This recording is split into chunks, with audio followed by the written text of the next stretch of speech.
Welcome to VillageTV, the story behind small business and entrepreneurs. Today I'm joined by Ivan Ang. Ivan, welcome to the show. Well, nice to be here, Sean. Ivan's a good old mate of mine who's going to be chatting to us about something very interesting and very topical and very debatable, but something that I don't think in Australia is discussed enough, and that's cultural diversity. Yeah. And I guess its impact on leadership, its impact on the community and business and things like that. Australia has this amazing cultural diversity, and a lot of cities are becoming more cultural diverse in many ways as the world opens up.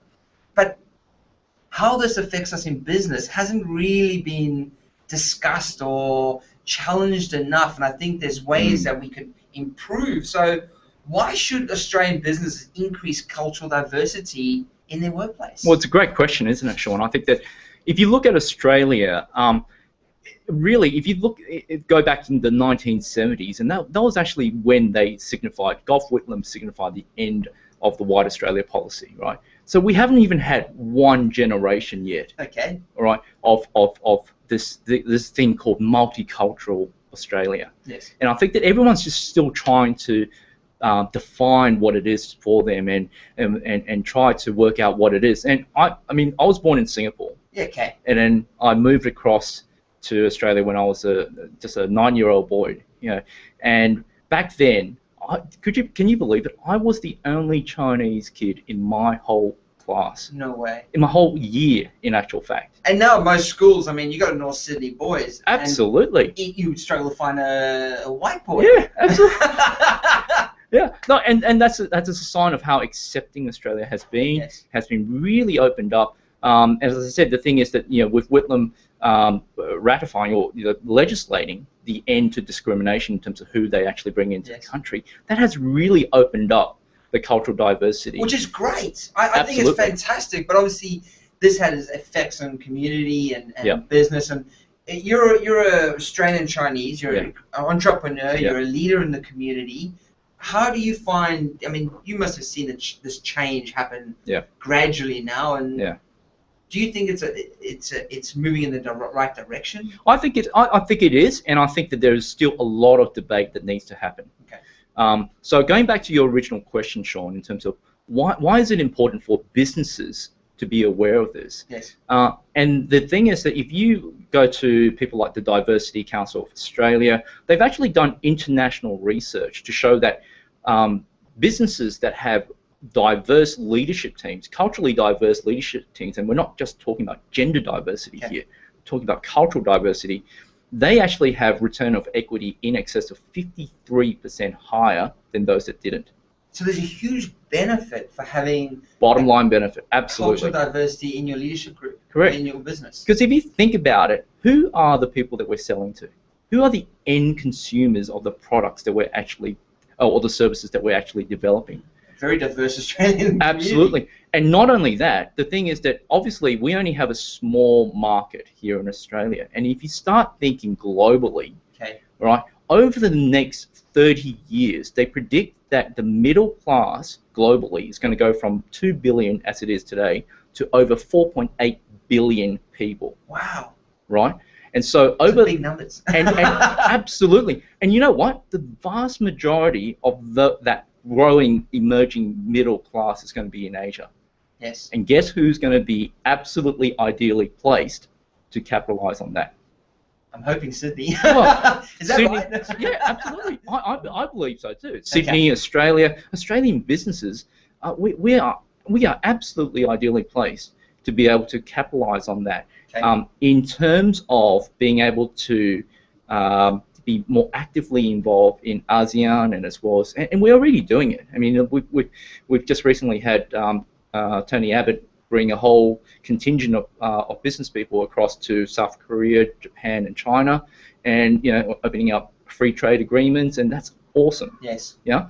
I guess the next step is how do we actually capitalize on that? Yes. How do we actually benefit from those dialogue that's starting to open up?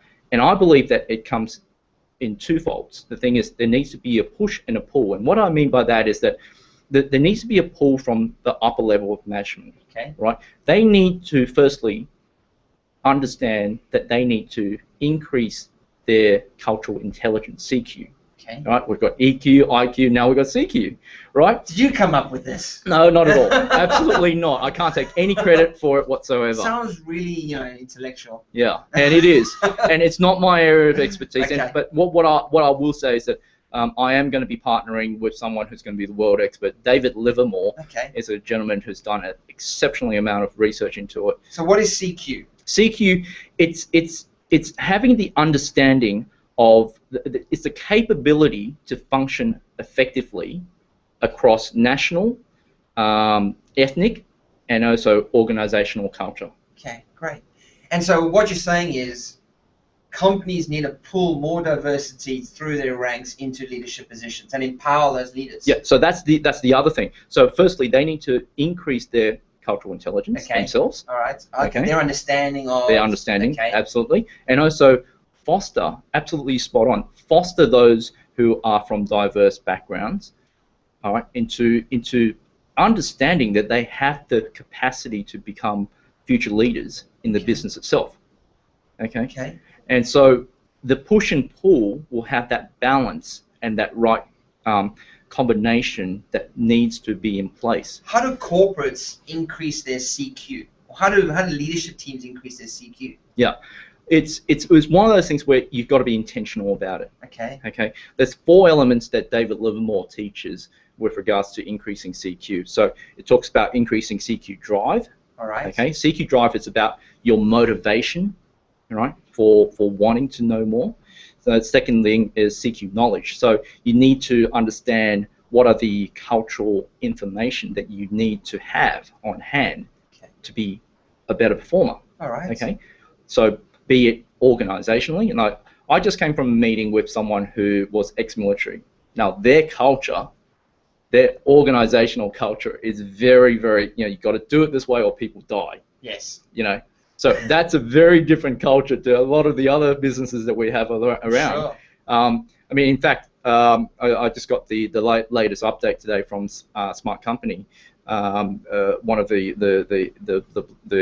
newsletters that I subscribe to, and LinkedIn has just released their cultural diversity report. Okay, and as well as Google's just recently come up with them as well, with theirs as well. So there are businesses, big successful businesses now, starting to really track and measure these things. Okay. Because yet again, you've got to think about it. If leadership teams are still not culturally diverse, they're missing out. It's the opportunity cost more so than anything else. Okay. Yeah, no, I hear that. I think businesses need to take it very seriously. I mean, the changing of the culture. I mean, who you're selling to now is very different to who you were selling to 10, 20 years ago. It's just a different ball game completely. And what you learned 20 years ago in university is not applicable nowadays these days. But someone like myself, I'm an entrepreneur. When I get that word out, I'm an entrepreneur, and I don't have a big team. I'm a very small team. How do I capitalize on cultural diversity? Yeah. So yet again, it comes back to what I mentioned before, is that now that you know, okay, so you have that world that's just starting to open up for you, and you say, hey, how can I actually start to look at building diverse leadership teams, culturally diverse leadership teams around me? So you start by looking at your inner circle. If it's formed by just a group of people that are absolutely identical to you. Not good. No, it's not good, is it? Not good. Right? No. So look at gender diversity, yes, definitely, but also look at cultural diversity. Who can you bring in that can give you a different perspective, right, for the customer that you're trying to actually communicate to? Sure. All right? And so that's a starting point. Then when you actually form the right team around you that you click with. And when you mean by team, it doesn't mean to be a business team. It could just be mates and friends and Absolutely. stuff like that. I think when you're talking team, it's like your social surrounding, your friends, your mates, It's who you associate with. Absolutely. Who you go to the game with, who you go to the pub with, whatever, just people you hang out with. Yeah, absolutely. Because my fiance, she's Vietnamese. Mm-hmm. And going to Bankstown is like a whole new experience. Like I leave Sydney in this world and go somewhere else. And even when I go to my parents up in Gosford, it's like, where am I? Yes. But these people are they are consumers. They're big end consumers, and they're people I know I have to connect with and learn from and engage with and understand and appreciate. But yeah, I wonder about a lot of people in Sydney. They don't get that opportunity, or don't, as you say, they aren't aware, and they don't go out of the way to change their group of friends or their team or their position. So it's an interesting position. And that's how it links into the other part of the work that I do in terms of coaching, which is to make sure that people are sharing their stories. Okay. Right. I'm a big fan of stories, and I've developed a framework around leadership signature, trying to get people's understanding of what's unique about them, what's their ability, what's their story that they can use to influence and be able to share with others that's going to make a difference. Okay, great. So imagine this. Imagine if you had the right group of people around you that are constantly sharing these stories about how they grew up, how they did business. You know, my grandfather, for example, back then they did business by a handshake, and they meant it. Right? They lived and died by their handshake. Right? Broken promises. I wish it was like that still. I wish it was as well, but you know, the reality is obviously it's not going to be like that due to the legalities of this, you know, the world that we live in. Yeah. So the thing is that I still love those stories, you know, because what it actually represents is that there's a whole level of integrity relationally that they had that we no longer have. So if we understand that about the older generation of a certain culture, and my grandfather being, you know, Singaporean Chinese, you know, I would have that in the back of my mind when I'm actually speaking to someone of a similar age. Okay, that comes from having that exposure yet again of people around you to constantly be able to share that story with you.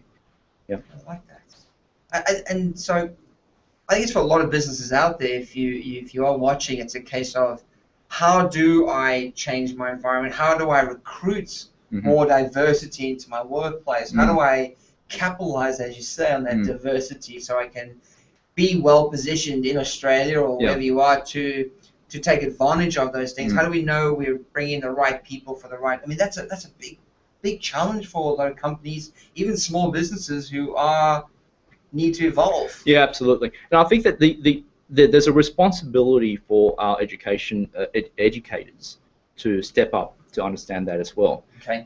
You know, I recently spoke to a dean of students at a private school, and it was so refreshing for someone to come up to me, as part of our discussion, to say, Ivan, I don't want our whole first 15 rugby team to be prefects.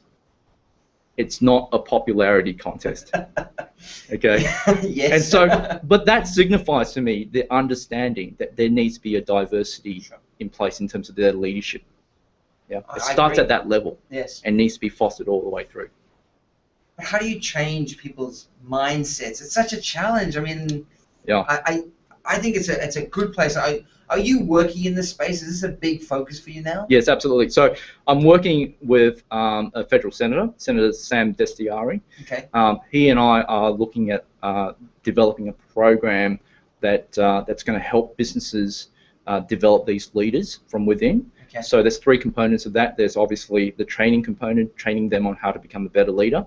There's also the coaching component to keep them accountable. Yes. Right. I know that you've had coaches on this program before as well, which is absolutely excellent. And the third component, which is the mentoring component, and that's that storytelling aspect of someone who's been there and done that, being able to share their stories. Lovely. I think it's so important taking people through that experience and making sure that they also stay on that journey. And I love it. Like I love that part of Sydney that you can actually get that diversity. I mean, it brings new experiences, new opportunities, better food. Oh, don't get me started about that one. Absolutely. You can't get enough of it as far as I'm concerned, and I love learning about the cultures, and every culture has something new to add and some new benefits and new experiences. So I'm really excited to hear more about this. Yeah. Please keep us informed. Absolutely. Please, and if people want to know more about capitalizing on cultural diversity, How do they get in contact with you? How do they find out more? Yeah. Well, the best way to actually connect with me, as you know, is through LinkedIn. And so if you just look up Ivan Ang, it'll be in the content below anyway to find it as well. So I mean, that's the best way to connect with me at this present moment, because I'm always sharing interesting articles and information via my connections via LinkedIn. Fantastic. In terms of status updates. So just one last thing, if you don't mind, I wanted to share. Yeah. The interesting thing, going back to what I was saying before in terms of this evolving multiculturalism in Australia, we like to see ourselves as a melting pot, don't we? But what does a melting pot actually signify? It means that we're all assimilating down to the one flavour. No. Right. No, I don't like to see No, that. exactly. I don't like it either. Now, a couple of years ago, I went to Canada, and I reckon they got it right. Someone actually came up to me, and I was asking. Someone got something right in Canberra. Yeah, no, Canada. Oh, they said Canberra. I was like, what the? I'm not going to make the mistake by someone saying Canada, but we won't go there, right? Okay. So, but in terms of Canada, they don't see themselves as the melting pot. They see themselves as more like a stir fry or fruit salad, as they say. Which is, if you look at it, the thing is that individual cultures retain their individual flavors, right? Yes. But collectively, it comes together to formulate such a much greater dish. Awesome. Right? I like that. So rather than a melting pot, let's start Australia looking at ourselves as a stir fry, right? And see how do South Africans and Asians and people from Holland and whatnot come together and be able to work together to see as to how we can actually formulate this new Australia going forwards. I love it. My fiance, she's Vietnamese, and as I said, and she loves South African biltong. She is absolutely. I tried it the other day. Yes, and I don't mind a good fur. I tell you what. So I'm all for different flavors. I hate everyone to be the same. It just cut down again on the number of food I get to eat all the time. Mate, that's really awesome. I love that. And it's something we've got to use a bit more. So let's explore that. Let's catch up again soon. Absolutely. Because I'd love to. More than happy to. Really talk about capitalizing on cultural diversity. Connect with Ivan Ang, top bloke, really interesting, really at the forefront of this, and I encourage you to explore this in your workplace. Explore how you can empower, add value, and encourage the cultural diversity to enhance your business and capitalize on the position here in Asia. Ivan, thanks for having me, being on the show. It's been awesome. Love learning with you, man. Every time when we catch up, you're teaching me stuff. Awesome. That's it from Village TV. See you later.